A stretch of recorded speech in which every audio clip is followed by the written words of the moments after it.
Welcome to study channel. मेरा नाम है मोहम्मद कैसर। सीटेट जुलाई के फॉर्म भरे जा रहे हैं। पिछले वीडियो में मैंने आपको बताया था कि इस वाले सेक्शन को कैसे फिल करना है। एलिजिबिलिटी कोड को लेकर काफ़ी कन्फ्यूजन था स्टूडेंट को कि पेपर 1 के लिए कौन सा कोड सेलेक्ट करें, पेपर 2 के लिए। तो मैंने सारी जानकारी दे दी है। डीएलएड, बीएलएड, बीएड को क्या सेलेक्ट करना है।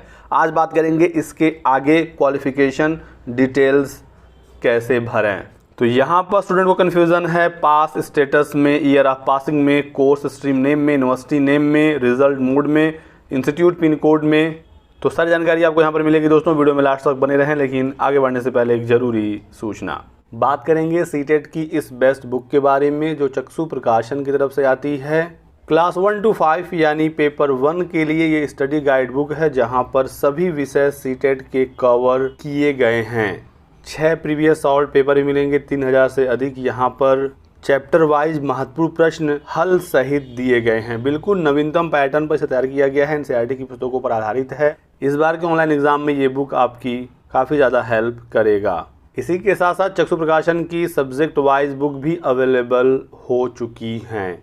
यदि आपको ये किताबें लेनी है ऑनलाइन तो डिस्क्रिप्शन बॉक्स में लिंक दिया गया है, और यदि आप इसे ऑफलाइन मार्केट से लेना चाहते हैं तो वहाँ पर भी ये इजीली अवेलेबल हो जाती हैं। तो दोस्तों, क्वालिफिकेशन डिटेल भरने का जो बिल्कुल सही तरीका है वो आपको यहाँ पर बताया जाएगा। आप लोग वीडियो को देख लें और अच्छे तरीके से, सही तरीके से अपने फॉर्म को भर लें। सबसे पहली चीज़ यहाँ पर ये है कि आपको जो भी डिटेल्स यहाँ पर भरनी है वो अपने टीचर ट्रेनिंग का भरना है।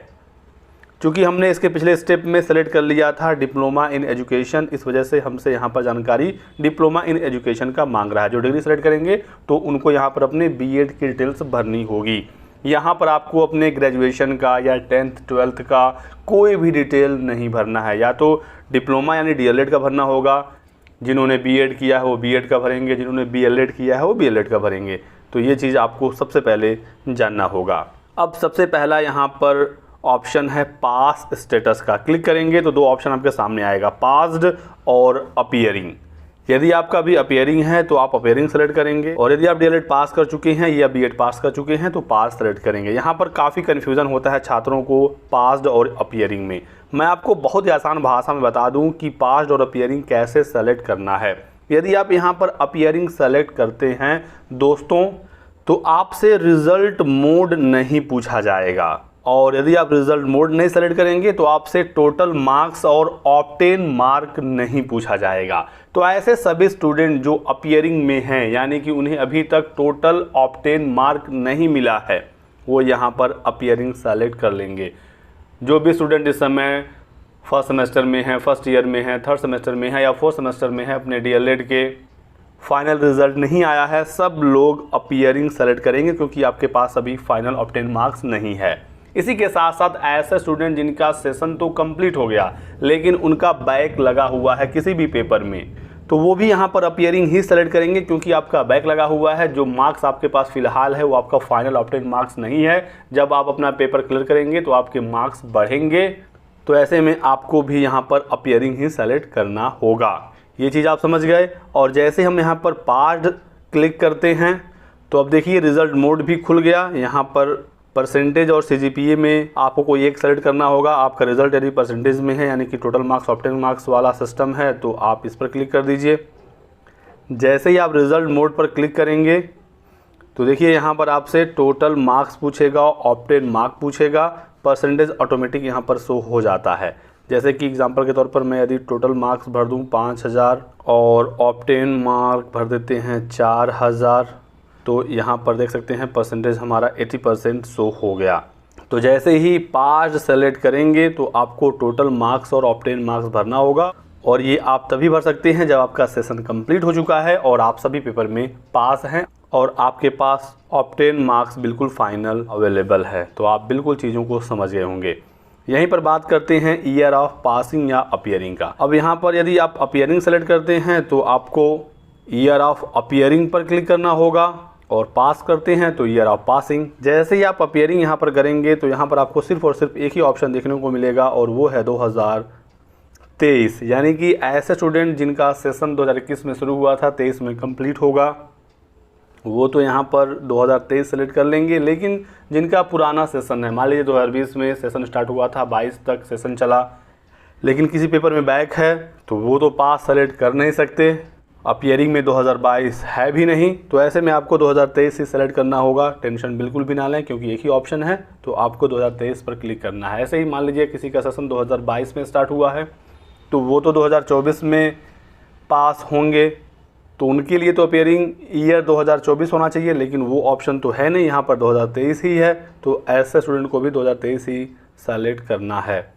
हो सकता है आने वाले वीक में इसमें अपडेट भी हो जाए और एक ऑप्शन 2024 भी देखने को मिले, लेकिन फिलहाल यदि आप फॉर्म भर रहे हैं तो 2023 सेलेक्ट कर लीजिए। अपीयरिंग वाले में कोई भी टेंशन नहीं है। वहीं पर बात करते हैं पास्ड के लिए, तो जैसे ही आप पास्ड पर क्लिक करेंगे तो ईयर में आपको बहुत सारे ईयर्स देखने को मिलेंगे। 2023 के साथ 22, 21, 20, 19 सब कुछ आपको देखने को मिल जाएगा। आप जिस साल पास हुए हैं आपको वो पासिंग ईयर सेलेक्ट करना है। पासिंग ईयर को लेकर भी कुछ कन्फ्यूजन है, मैं आपको क्लियर कर दूं। तो जो पासिंग ईयर आपके फाइनल मार्कशीट में लिखा है वो ईयर आपको यहाँ पर सेलेक्ट करना है। तो आप अपने डीएलएड का या बीएड का फाइनल ईयर की मार्कशीट या फाइनल सेमेस्टर की मार्कशीट निकालिए। वहाँ पर देखिए कि आपका रिजल्ट किस डेट को आया था। वहाँ पर रिजल्ट डिक्लेरेशन डेट लिखा होता है। जैसे कि मान लेते हैं कि लिखा हुआ है 17 जनवरी 2022, तो आपका पासिंग ईयर हो गया 2022। एक एग्जांपल के तौर पर आप समझिए दोस्तों कि मान लीजिए आपका डीएलएड का बैच था 2017 वाला, 17 में बैच स्टार्ट हुआ, 19 में सेशन कंप्लीट हुआ, लेकिन रिजल्ट आया 2020 में। तो 2017 बैच के जो स्टूडेंट हैं उनके फाइनल ईयर मार्कशीट में जो रिजल्ट डिक्लेरेशन डेट है वो 2019 ना होकर 2020 है। तो आप वो डिटेल भरिए जो आपकी मार्कशीट में है, ताकि आगे चलकर काउंसलिंग में कोई समस्या ना हो, कहीं पर भी कोई समस्या ना हो। कभी भी वेरिफिकेशन करना होगा तो आपके मार्कशीट से ही वेरिफिकेशन किया जाएगा। जो डिटेल आपकी मार्कशीट में है यदि आप वही भर रहे हैं तो कभी भी समस्या नहीं होगी। ऐसे ही 2018 बैच डीएलएड का जो था 20 में सेशन कंप्लीट हुआ, रिजल्ट आया था 2021 में, तो 2021 वाला ही आपको सेलेक्ट करना होगा। इसी तरीके से आप किसी भी बैच के हों, किसी भी कोर्स में हों, आप अपना पासिंग ईयर सेलेक्ट कर सकते हैं। कोर्स नेम में तो कोई टेंशन है नहीं, यहाँ पर सिर्फ एक ही ऑप्शन देखने को मिलेगा। जो आपने पहले सेलेक्ट किया होगा वही यहाँ पर आता है, तो आपको सिंपली उसी पर क्लिक कर लेना है। इस ऑप्शन को देने की ज़रूरत ही नहीं थी, क्योंकि आप तो पहले ही इस चीज़ के बारे में जानकारी दे चुके हैं। और जब एक ही ऑप्शन है तो उस ऑप्शन पर क्लिक करवाने का क्या मतलब है, फिर भी जो है वो मैं आपको बता देता हूँ।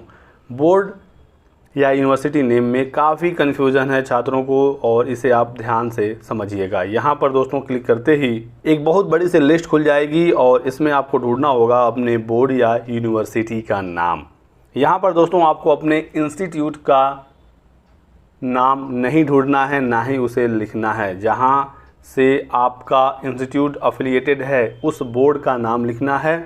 इस चीज़ का आपको ध्यान रखना है। और उत्तर प्रदेश के छात्रों को यहाँ पर ना पीएनपी देखने को मिलेगा, ना परीक्षा नियामक प्राधिकारी, ना ही SCERT, ना ही एग्जामिनेशन रेगुलेटरी अथॉरिटी। तो ऐसे में दोस्तों आपको परेशान नहीं होना है। यदि आप किसी ऐसे इंस्टीट्यूट से या यूनिवर्सिटी से अपना डीएलएड या बीएड किए हुए हैं जो यहाँ पर मिल जाता है, तो आप उस पर क्लिक कर लीजिए। नहीं तो आपको यहाँ पर सबसे नीचे सबसे लास्ट में जाना है, आपको अदर का ऑप्शन देखने को मिलेगा। आपको सिंपली अदर पर क्लिक करना है।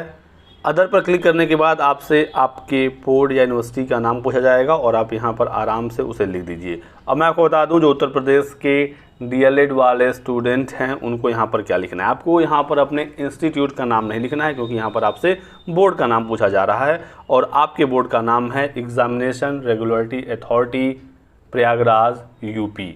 आप अपने मार्कशीट पर जाकर देख सकते हैं, यही चीज़ वहाँ पर लिखा हुआ है। जो मार्कशीट में है वही आप यहाँ पर लिखिए। यदि आपने यहाँ पर पीएनपी लिख दिया है तो भी कोई समस्या नहीं है, गलती नहीं है, क्योंकि परीक्षा नियामक प्राधिकारी को ही इंग्लिश में एग्जामिनेशन रेगुलेटरी अथॉरिटी कहा जाता है। तो यदि आपने पीएनपी लिख दिया है, पीएनपी प्रयागराज या फिर परीक्षा नियामक प्राधिकारी, तो भी कोई समस्या नहीं है। यदि आपने यहाँ पर SCERT भी लिख दिया है तो भी परेशान नहीं होना है। लेकिन यदि आपने अभी तक फॉर्म नहीं भरा है तो जो मैं आपको बता रहा हूँ वो लिखिए। ये बिल्कुल 100% सही है, क्योंकि मार्कशीट में आपको examination regulatory authority Prayagraj UP ही देखने को मिलता है, वो आप यहाँ पर भर दीजिए। बाकी स्टूडेंट भी अपने अकॉर्डिंग यहाँ पर बोर्ड या यूनिवर्सिटी का नाम लिख लेंगे। और यदि आपको डायरेक्टली यहाँ पर क्लिक करने से मिल जाता है तो फिर लिखने की ज़रूरत ही नहीं है। ठीक है। और रिजल्ट मोड के बारे में पहले हम लोग बात कर चुके हैं। बात करते हैं अब हम लोग इंस्टीट्यूट पिन कोड के बारे में। यहाँ पर भी छात्रों को कन्फ्यूजन होता है। यहाँ पर आपको ध्यान रखना है कि अब आपसे इंस्टीट्यूट का पिन कोड पूछ रहा है। पहले आपसे बोर्ड या यूनिवर्सिटी का नाम पूछ रहा था, तो इसके बारे में मैंने आपको बता ही दिया। लेकिन अब यहाँ पर आपको अपने प्रॉपर इंस्टीट्यूट का, जहाँ से आपने ट्रेनिंग की है, उसका पिन कोड लिखना है। तो यदि आप मान लीजिए कि गोरखपुर के हैं और आपने अपनी ट्रेनिंग की है गोरखपुर के डायट से, तो यहाँ पर आपको गोरखपुर डायट का जो लोकल पिन कोड है वो भरेंगे, या फिर मान लीजिए आपने किसी प्राइवेट संस्था से अपना डीएलएड किया हुआ है तो आपका संस्था किस लोकेशन पे था, उस एरिया का क्या पिन कोड है वो पिन कोड भरेंगे, ना कि पीएनपी का पिन कोड भरेंगे। इसी के साथ साथ आपको ये भी ध्यान रखना है कि यहाँ पर अपने इंस्टीट्यूट का पिन कोड भरना है, ना कि कॉलेज का कोड। ये पिन कोड है साफ साफ यहाँ पर मेंशन है। आप अपने इंस्टीट्यूट का पिन कोड लिख लीजिएगा, आपको अपने घर का भी पिन कोड नहीं लिखना है। आपके आधार कार्ड में क्या है उससे मतलब नहीं है, आपने जहाँ से ट्रेनिंग की है उस एरिया का पिन कोड यहाँ पर लिखना है। आपको आसानी से गूगल सर्च करने के बाद मिल जाएगा, या फिर आपके पास कोई भी डॉक्यूमेंट होगा आपके इंस्टीट्यूट का, आईडी कार्ड वगैरह या वहाँ के नोटबुक वगैरह वो प्रोवाइड कराते हैं, तो वहाँ पर एड्रेस सब कुछ होता है। तो ये रही दोस्तों आज की वीडियो में सारी जानकारी। वीडियो पसंद आया तो लाइक और शेयर कर दीजिएगा। इसके अलावा कोई और डाउट हो, कोई सवाल हो तो लिख दीजिए कमेंट सेक्शन में। अगले वीडियो में आपके सभी सवालों का जवाब दे दिया जाएगा, और आप हमारे साथ बने रहिएगा ताकि आपको इसी प्रकार की सभी लेटेस्ट और ऑथेंटिक इन्फॉर्मेशन मिलती रहे। Thanks for watching.